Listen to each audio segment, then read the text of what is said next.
Okay, our next hit on the hit parade, Document C, Felipe Guaman Poma de Ayala, 1615, Document C.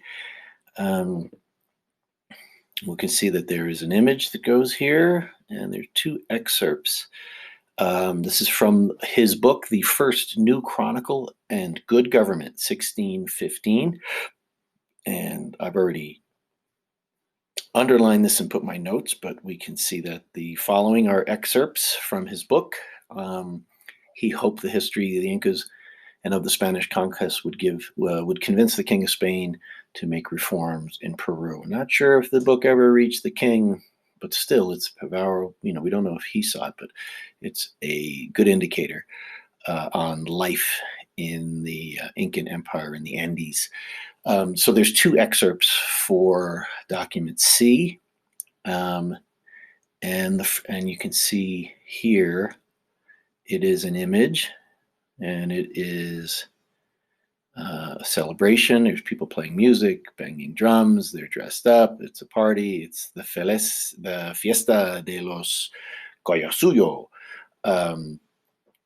And it's monthly celebrations in the town. Food was given to the traveling workers who were fulfilling their mandatory labor tax to the empire. So excerpt one kind of contrasts with the account of the labor the Inca state required, I spelled it wrong, from its subjects. Okay, remember the textbook told us that it was forced labor. This tells us and reinforces the other idea that we were told that it was a tax, a mandatory labor tax. So it depends, is a mandatory labor tax forced labor? Forced labor makes it sound like slavery. I'm not sure how we draw the line there, but this gives us an idea that these traveling workers were celebrated. This was a big deal, and even down here it says they were those that were especially productive would be recognized for their service.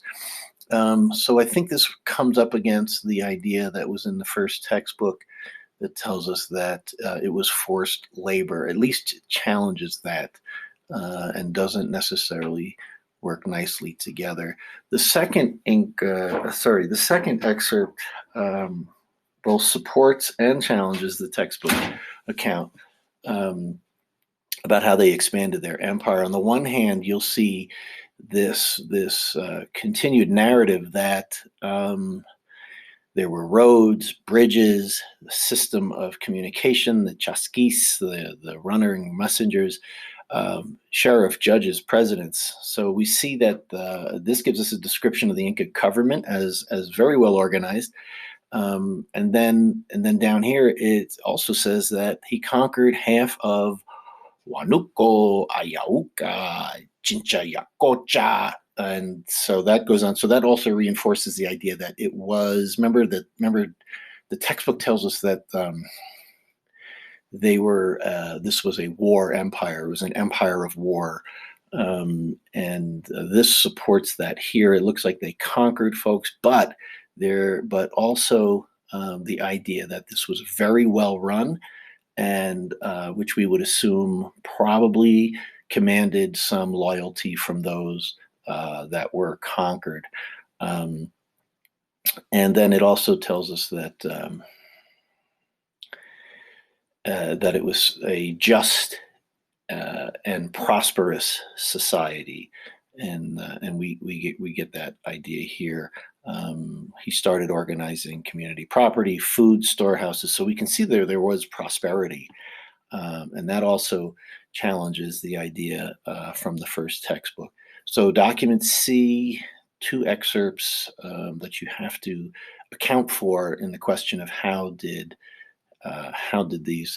the Incan Empire expand? Then we jump down to document D, and we're asked here to look at, as you go through these, highlight the words that indicate that the empire was expanded through force, and how it was expanded through ways other than force. So our first question is, who is this? Garcilaso de la Vega, 1609. And we see that this is the Royal Commentaries of Peru from Garcilaso de la Vega, 1609. What do we know about this guy? Son of a noble Inca woman and a Spanish conquistador, born in Cusco in 1539 during the Spanish conquest of the Inca Empire. Moves to Spain, never returns, and this is from, which is, he publishes in 1609, which is 49 years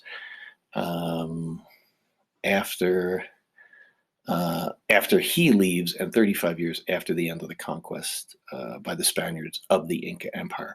So he tells us,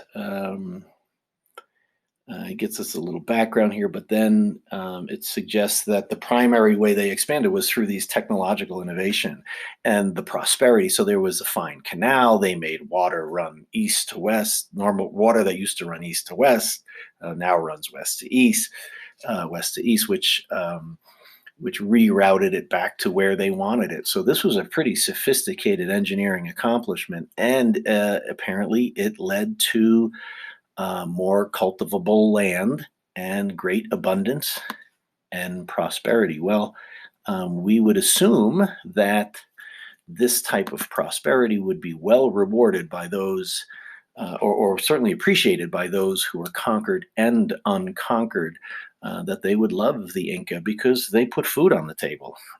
So this gives us a very different view that technological achievements